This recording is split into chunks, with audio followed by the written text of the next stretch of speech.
Thank you very much. I'm so happy to be here. This is a real pleasure. And yeah, today we're not going to talk about space. We're going to talk about Flutter. And I think that many of you have heard about Flutter recently. And we're going to talk about one particular topic, which is internationalization of Flutter apps. Before we start, let me just introduce myself. So I'm Dominik. I'm a Flutter freelancer right now. I've been working with Flutter for over 2 years. And before that, I worked with Xamarin and .NET on the backend. Uh, I'm one of co-founders of Flutter Warsaw Meetup, and I've been organizing Flutter Europe conference in January in Poland. And you can find me online on my Twitter and on my blog, where I post some articles about Flutter. So, for instance, if you want to learn more about some uh, problems and solutions in Flutter, I kindly invite you to check out. So, I'm not sure how many of you actually know what Flutter is. Uh, so, there's a Slido question. So, if you could just answer. How what is your Flutter knowledge? Are you advanced? Are you just starting with Flutter?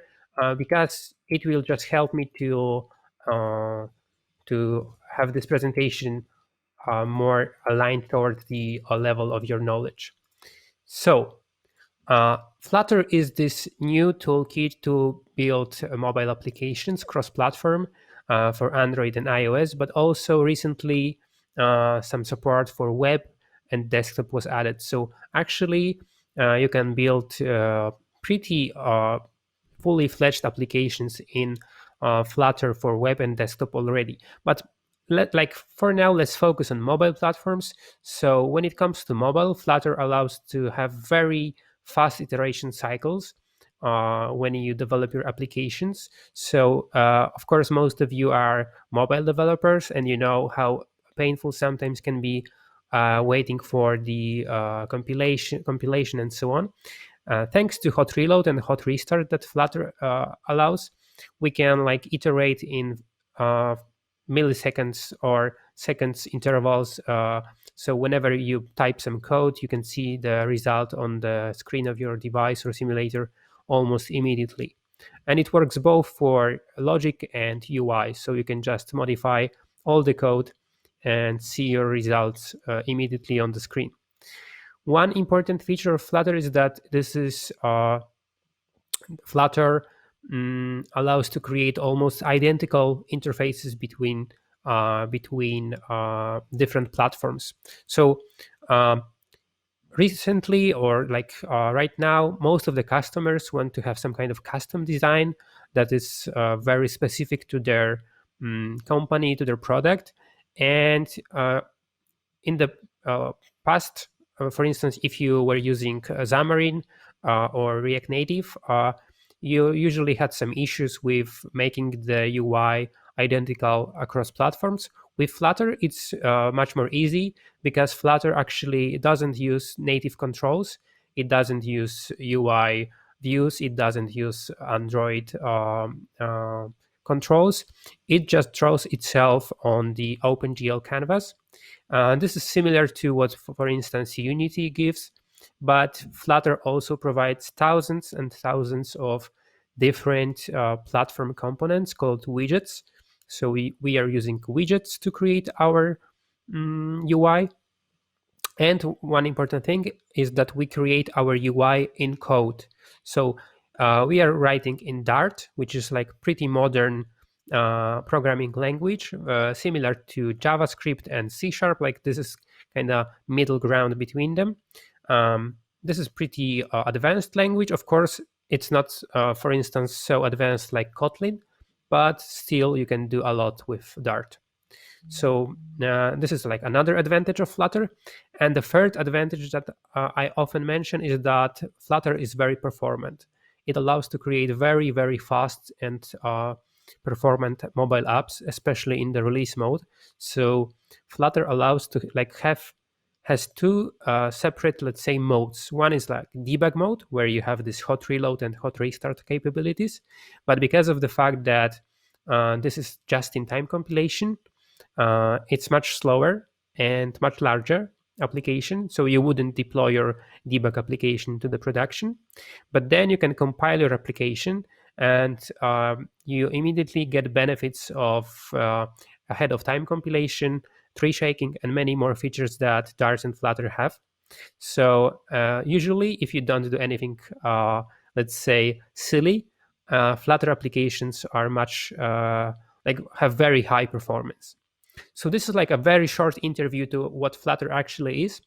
And also one nice advantage of Flutter is that if you internationalize your app, if you add support for multiple languages, then you have it like immediately on both platforms, both for Android and iOS.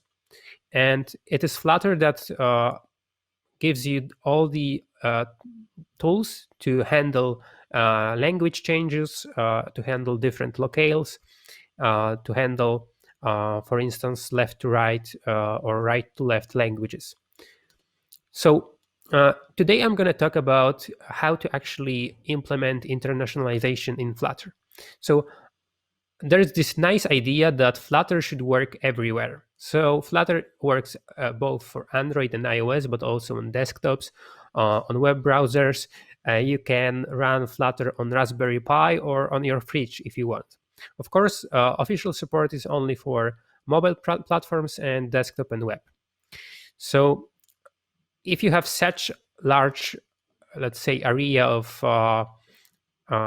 like such large horizon of devices that you can support, you have to also have very good, let's say, support and toolkit for internationalizing your applications.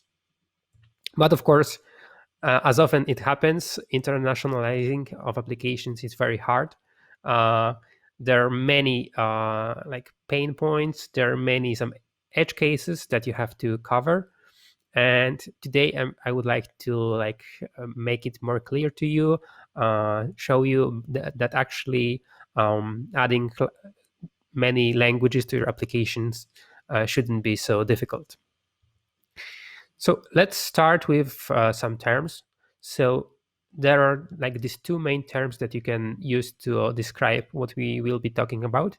So one of them is internationalization, a bit harder for me to pronounce, and the second one is localization. So these two terms mean very similar thing, but they have like they differ a bit in what they actually mean. So let's start maybe from localization. So when you want to localize your application, you actually want to focus on what you are delivering to a given market. So for instance, if you develop application that should work in many countries, but has, for instance, different products for each country, then the process of like assigning correct product to a correct country we can call localization. So this is like localized for a given country. Or for instance, of course, if you have a different language that, for instance, looks differently. So for instance, if you have left to right and right to left countries, then localization means that you will support the difference in the direction of text across countries. And internationalization is a bit broader topic. Yes, so if you want to internationalize your application, this is similar to, for instance, how some brands work. They are almost identical across many countries, across many languages. So usually the only difference is that they are translated to a given language, but not much else is done to like feel naturally, to feel that this is like a application uh, prepared for a given market. Yeah, so we're going to talk mostly about internationalization today, about adding ability for many languages like English, Polish, Czech, and many more. But some parts of my talk will also be about localization. So making sure that application looks properly in some different locales, some different circumstances.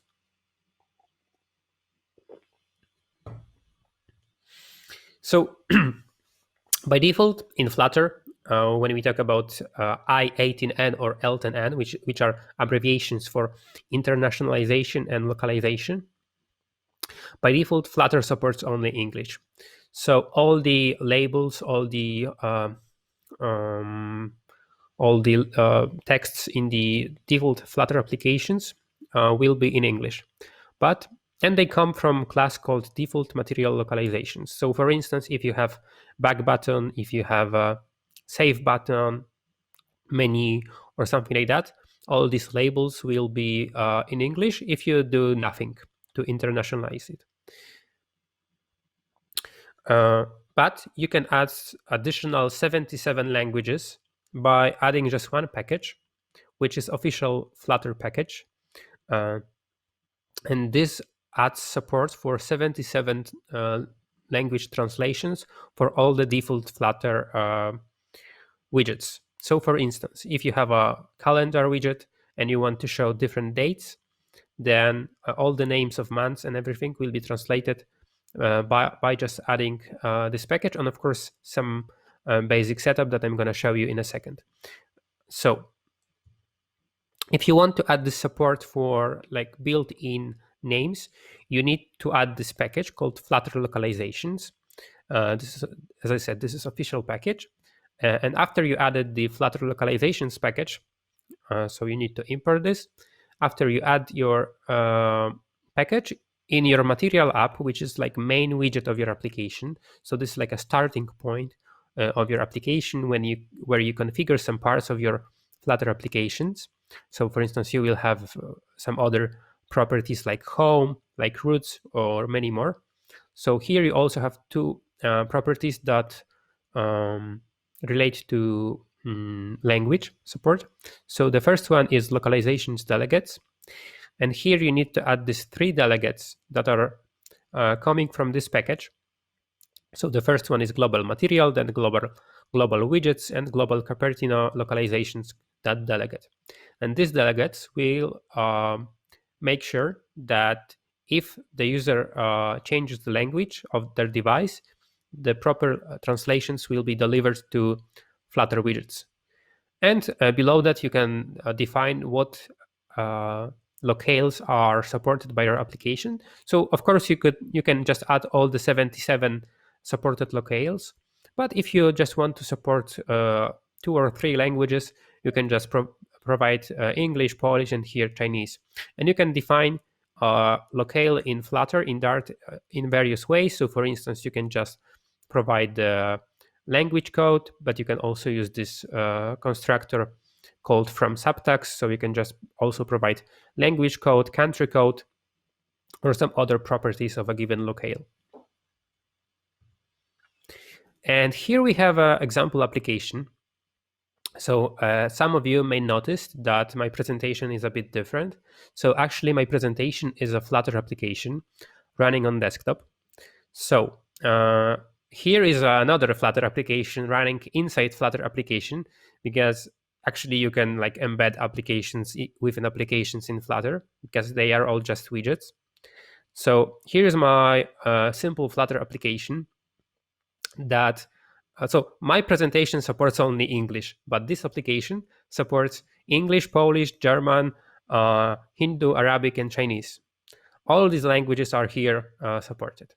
And this is like embedded in a package called device preview that allows me to control, for instance, the locale of the device. So the application detects that, for instance, right now the locale is English. And also I can switch my theme and everything. But right now, just focus on the locale. So this application is very simple. Here I have just some widgets. One is aligned to left, one is aligned to start. We have some button. We display the current locale that is detected by the application. What is the first weekday of this locale? What is the label of the back button? What is the label of the close button? And here's some paragraph showing how is the text aligned. So if you have English locale, and for instance, if you open your calendar, you will see that dates are in English. The first day of the week is Sunday. and some other things. But we can switch the locale to, let's say, Polish, which is also supported by this application. And here we see that some things changed. So now current locale is Polish, first weekday is Monday, and the default labels are also different. If we open our calendar, we also see that dates are different. So it's czerwiec and it's czwartek. And the first day is Monday. But of course, and we can also, for instance, change to German, which is also supported here. Yes, and also some things changed. But there are some languages that behave completely differently than our European languages. So, for instance, we can try with Hindu. And as you can see, many more things changed. So, for instance, I don't know if you have noticed, but this text got larger. Of course, the fonts are different. The calendar is a bit different. So, actually, we start also from Sunday, but we'll see something different later on. So, now let's change to Arabic. Arabic. And here's the moment where many things change at once. So for instance, here I had my widget that was aligned to the left of the screen. And as you can see, it's still aligned to the left. But when I use the alignment directional to align my widgets, and I use a property called top start, now in the language that is right to left and Arabic is right to left, this widget is also aligned to the right edge. Also, the direction of text here, here, and here changed, even though this is text written with the Latin characters. Of course, here we can see that that the labels are different. The first weekday is different, and if we open our calendar, the calendar, of course, is different, and it starts on a different date. So as you can see, this comes for free uh, with Flutter, and this works across all the platforms. So as you can see here, it works on a desktop, it works on a mobile phone, and it will work also everywhere where Flutter is supported. Important thing is that if you switch to the language, if your user has a language that is not supported by your application, so for instance, let's select randomly some language, maybe Lithuanian, supported, and it will always fall back to English if it's not supported. Or yeah, so let's come back to English for now. As you can see, there are many locales that are supported potentially. I just want English. And we're back in English. So as you saw, this is very simple to configure. You just need to add this 6 lines to your application to have this support. One important thing, when you use your, like, let's say, for instance, your application supports some language, like let's say English or Polish, but there is some module that doesn't support some language. Let's say it doesn't support Polish but supports English, or supports Polish but doesn't support English. You can override locale in a given part of your application by just wrapping this part with localizations that override. And for this part of your widget tree, because in Flutter we talk that we have widget tree, so widgets are structured in a tree. So for this part of a widget tree, the locale that will be detected by Flutter will be always Polish. So this is very handy. For instance, if you only develop your application and, for instance, don't have support for English just yet or some language, and you just want to use a given locale for only this selected part of your application. Okay, but this is like just built-in translations from Flutter. How do we provide custom translations to our applications? So this is actually fairly easy. Fairly easy. So you have two ways to do it. So the first one we'll call custom basic localizations delegate, and the second one we'll call custom localizations delegate with INTL package. So these are like two ways, very basic, to have translations in your application. So let's start with the first one. So where is my mouse pointer? Here. So the first one, so you have to bear in mind that there will be many delegates here, and these are actually just classes that we delegate some work to do. Yeah, in this case. So the first one we will call DemoLocalizations. So actually, if you go to the Flutter documentation about internationalization of your apps, you will see very similar code. So here we have our class. We will call it DemoLocalizations, and this class will have one property that will be a map of string of map of string of string. Yeah. So actually, what we will store here will be translations for each of the languages that we support. So we will support English and Spanish, and we will have only a single term called title, and this title is Hello World or Hola Mundo. And for each of the terms, we also create a getter, and this getter will just retrieve the value for a correct language. Yes, so for instance, here it will just use the language code from this locale here, and this will just retrieve title. Very, very simple, almost naive implementation of, let's say, some kind of dictionary of some kind of terms lookup table. So this is actually everything that will be here. And here we have a like helper function, which is a static method that will just retrieve this class with usage of localizations of context and DemoLocalization. So it will just allow us to retrieve this class whenever in the widget tree. Very, very simple implementation. And here is the second part of this setup called DemoLocalizations delegate. And this is a class that will handle changes of the language and will handle like loading of the terms to memory and so on and so on. So this is also like we will provide this delegate to the Material app, and Material app will know, and actually widgets app, which is like a superclass of Material app.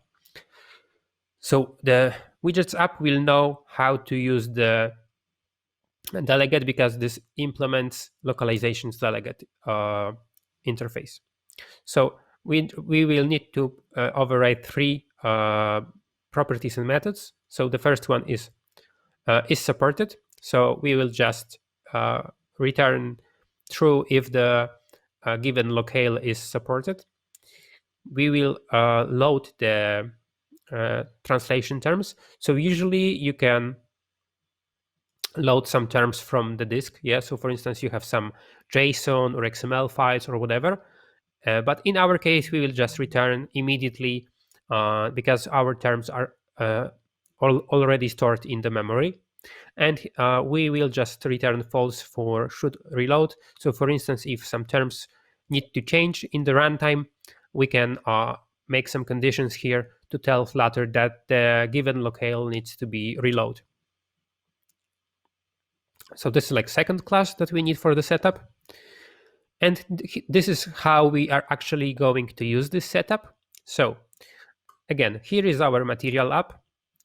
In this Material app, we provide our DemoLocalizations delegate to the localizations delegates property. Yes. Also, we provide both the material widgets and, for instance, Cupertino. And here we provide what are the locales that we support. So the first one is English and the second one is Spanish.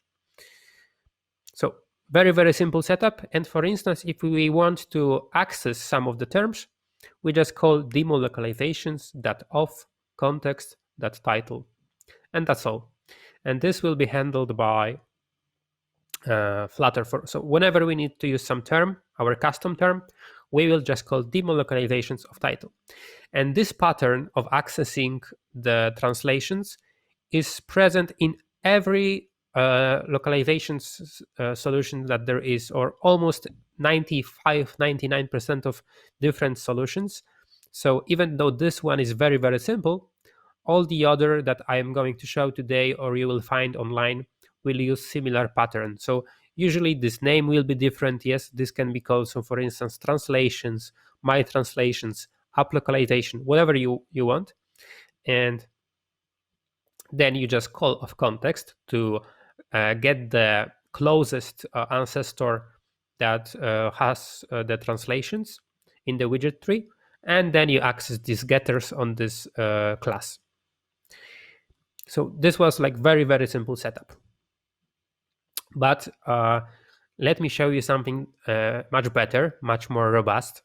So you can automate many of the translation generation stuff and everything with the I18N with INTL package. So INTL package is official Dart package. So this is developed by Dart team, and this package provides you options for internationalization of your app, for formatting of dates, formatting of currencies, formatting of numbers. So many things that are related to language support. But today we are just going to focus on translations.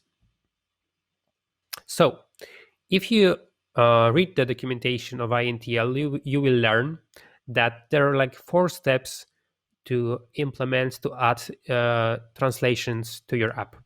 So the first is to create our custom localization delegate. And the easiest way is just to copy and paste the default source code.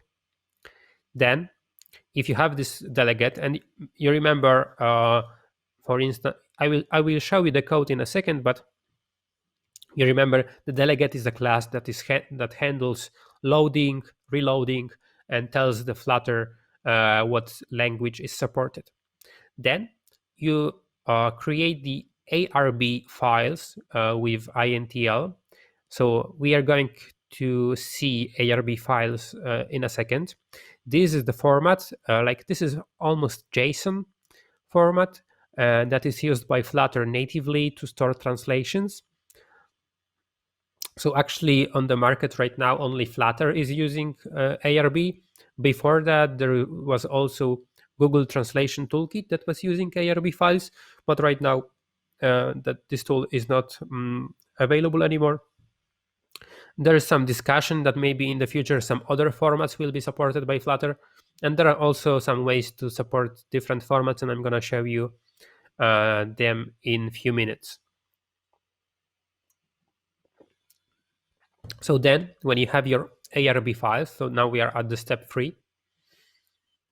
So when you have your ARB files, you just need to translate them. So these ARB files just store some keys and sometimes values that you can import to some translation tools, or you can just edit them manually to add translations. And after that, you need to regenerate Dart code from these ARB files. And here on the bottom of the screen, you see what commands in your command line you need to run to perform this. So the first command is just pubget, and in Flutter, pubget means that we want to fetch all the packages and refresh all of them. Yeah, so just to make sure that INTL and everything is loaded. Then we run our INTL translation tool. So this is also a very long command. I think this will be shortened in a few months, but right now you need to just call Flutter pub run INTL translation, and we extract our localization delegate here to ARB, and we just provide the output directory. And here is the file that stores this translation terms. Then we send the ARB files to translators, we get them back, translated, everything's cool, and we just need to regenerate the Dart classes from the ARB. So we just call, again, INTL translation tool, generate from ARB, we provide the output directory, and we don't want to use deferred loading, so it means that the translations are loaded immediately. And we provide also the source class, and here we provide the phrase for the to locate the ARB files. So very, very simple command. And let's show these files right now. So here in this file, and this is actually taken from the documentation of the INTL. So here, let me just scroll. Here is my DemoLocalizations class that will be used to generate the ARB terms. So what I have here is only like methods called load. We just initialize our localizations, and we have this helper function of, yes, to retrieve the demo localizations class. And here we have our terms. So unfortunately, if we don't use any tool to support us, we need to write this manually. So for instance, this getter needs to be written manually, title, INTL message. And here we have also our locale name. But in a minute, I will show you a tool that will allow us to automate this. And then we have our delegate, demo localizations delegate. And we just, again, retrieve what is the supported locale. And here, when we override our load function, we just call this load here at the top of our class. And what we are doing, we are using INTL to load the locale terms from the ARB files. And I'm going to show you how it works in a second. And here we just provide again our localization delegate, and we can just use it like here. So let me show you actually the ARB files and the files that are generated by INTL. So this is very simple ARB file that has only one term called hello world, and this is title for the demo application. And here is in Spanish, hola mundo. So this is like a very simple JSON. The full specification is much more complex. So for instance, ARB files support plural form, ARB files support different genders, and so on. So we're going to see some examples later in the presentation. And here are the classes that are generated by INTL tool. So actually, you don't want to edit or read them on your own, because here on the top you will see this large header, do not edit, because this is generated by the tool. But if you want to learn more, you can just go around and see. So this is all generated by INTL. And these files actually are used, yes, so this is like message lookup by library. So INTL loads these terms to memory to retrieve them in the runtime. So I want to come back here. So this is like more automated way of translating, but still it's not so convenient. Like I wouldn't want to do it every day for my applications. So let's try something much more nice. So we still have like 10 minutes to the presentation's end. So let me show you something that is really cool, and we'll like show you that actually we can do it much faster, much more conveniently. So let's meet the Flutter INTL extension, and this is extension for VS Code and Android Studio. So Flutter by default supports Android Studio and Visual Studio Code. So this extension works in both programs, and it allows you to automate some of your translation work. So let me show you how it actually works. So I have this extension here installed in my VS Code. If I just go to my extensions, this is this extension made by Localizely, and this allows many fancy things. So for instance, if I have my file here, and this is actually, so let me just show you this story. This is just like some kind of example. Here in my, let me show you. in my material app, here, I provide this delegate as that delegate that was generated by this extension. If we go here, you will see that this is generated by Flutter INTL plugin. Yes, so we don't want to modify this manually. I provide this delegate here, and I provide supported locales here again. So as you can see, this is all the setup that I need to do. And yes, that's all. And here's my application, my example body. This is a stateful widget. So in Flutter, we have stateless and stateful widgets. And here I have just stateful. And this is just a scaffold, columns. And what Flutter INTL extension allows us to do is to, for instance, here I have some text. So usually I would just call something.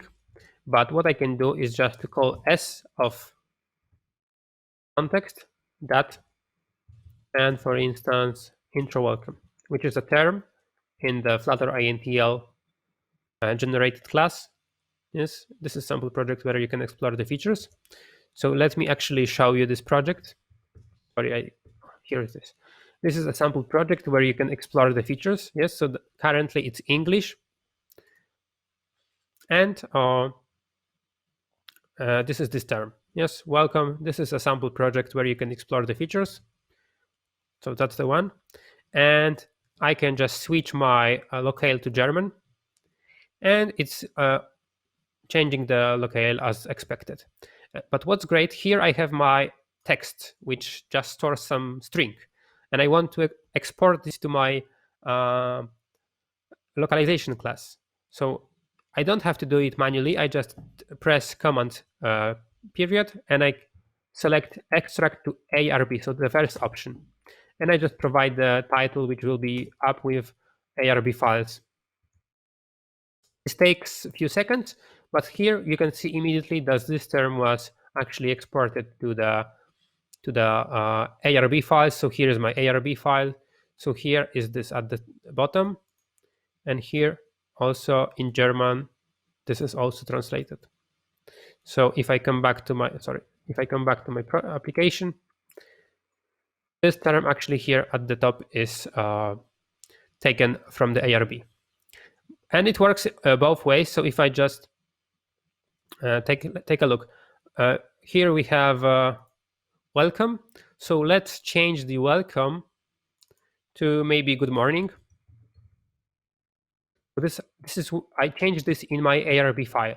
So let me just restart the project, because I need to restart this after changing of the files. Yeah. But if I go again to my slide, here you can see now is good morning. And this is the same application running. I just had to reload my application to see the changes almost immediately. Of course, it's not like the perfect solution to reload your application, but still it took like 5 or 10 seconds to see the change. And of course, if I switch to German, still will come in. But what is also great about this, so it syncs both the code and ARB files at the same time, which is also awesome. But what's also great, it has a web application that allows you to store your translations. And so let me just show you this like right now. So here is my project. So here you can see this was welcome, willkommen, and so on and so on. Maybe make this a bit bigger. So here are my terms: welcome, willkommen. Yes, and let me just show you something great about this. So for instance, you saw that I changed this here to good morning. So let me select option upload main ARB file. So actually this file is being uploaded to the web application. This takes a few seconds, of course. If I refresh it here, is it uploaded successfully? Yes, and let me refresh.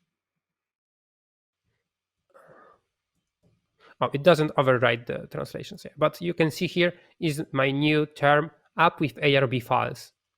And I can, of course, download ARB file if I would change something, but I don't have much time. But the problem with this tool is that this is paid one. Yes, so you need to pay for this to use this. But recently there was this another tool revealed called RBFi.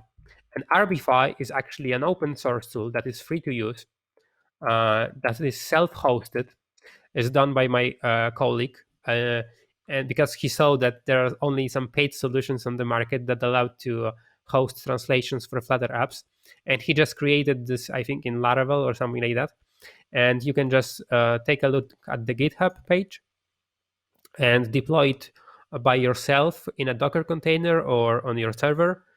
Yes, and this allows to have also a wonderful experience with translating of your app. So, for instance, of course, this looks a bit differently, but here you can see some translation terms. And right now you don't have a way to automatically fetch these translations, but what you can do is just export them here as ARB files or as zips.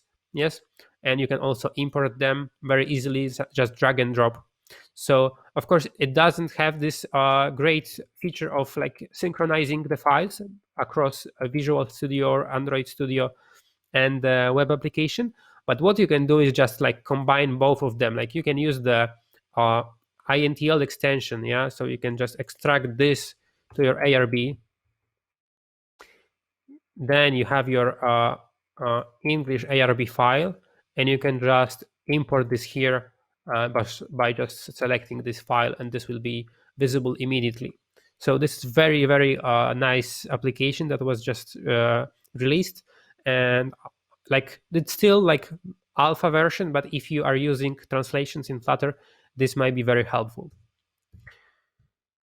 Okay, so we have few minutes left. So let me just tell you about other tools that you can use, because these two are not the only ones. So we have like RBFi. We have also another open source tool called IXEN that has similar features, but this is not like available already. So in commercial ones, you have Localizely, POEditor, Loco, Crowdin. They all support more or less ARB files. You have a desktop editor called BabelEdit. You can also use Google Spreadsheet for your translations. So if you want, you can just go to the Alois Daniel repository and see how to use Google Spreadsheet to store your translations. And you can also, if you, for instance, don't want to use ARB, or your translation tool only has a JSON export, you can use the ARB converter to convert the JSON to ARB. Of course, it doesn't support some features like genders, but it should be okay to use. Okay, so this way that I showed you today is also described on my blog. So if you like want to recap after that, you can go to my website roszkowski.dev, and there is like blog post how to use Localizely, how to use Flutter INTL, how localizations delegate work. And I really, really recommend you to use some kind of translation tool, not to edit all these ARB files, because this is very often error prone. You don't have to use the extension. You can just fetch translations via bash script, and sample bash script is also available on my website. Very important thing, try to keep your translations in sync all the time, because it will be just easier to maintain than, for instance, in the last week before your release, to have like find all the strings that you need to translate.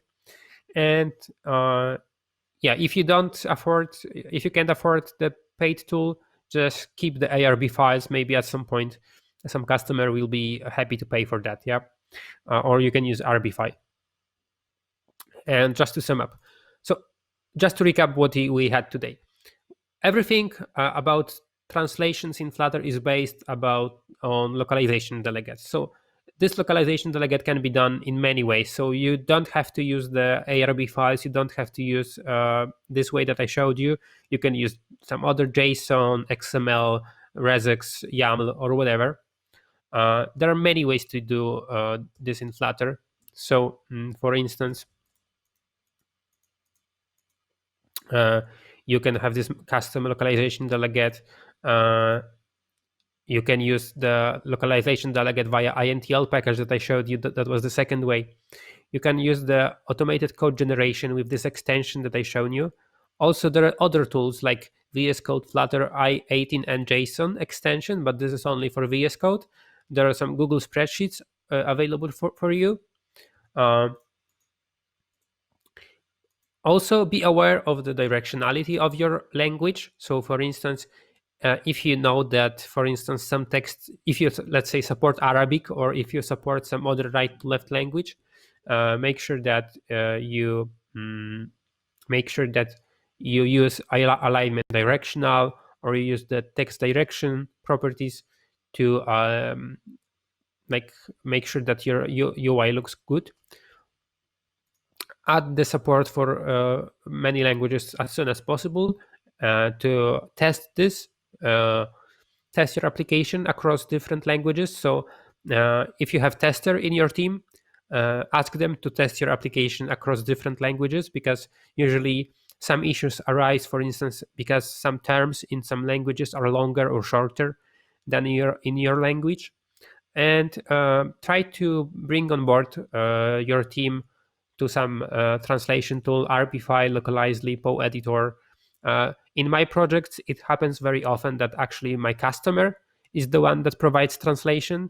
So it's much easier to just give them access to the project on Localizely, and they can change the translations wherever they want, and they see this in the new build that will just fetch the new translations before the build. Okay, that's all that I wanted to share with you today about translations in Flutter, about localization in Flutter. This topic is very broad, so if you have more questions, feel free to reach to me via Twitter, via email, wherever you find this convenient. This presentation is also available online, so if you go to the i18n-mdevcamp.codemagic.app, this presentation as Flutter web application is available online for you if you want to learn more.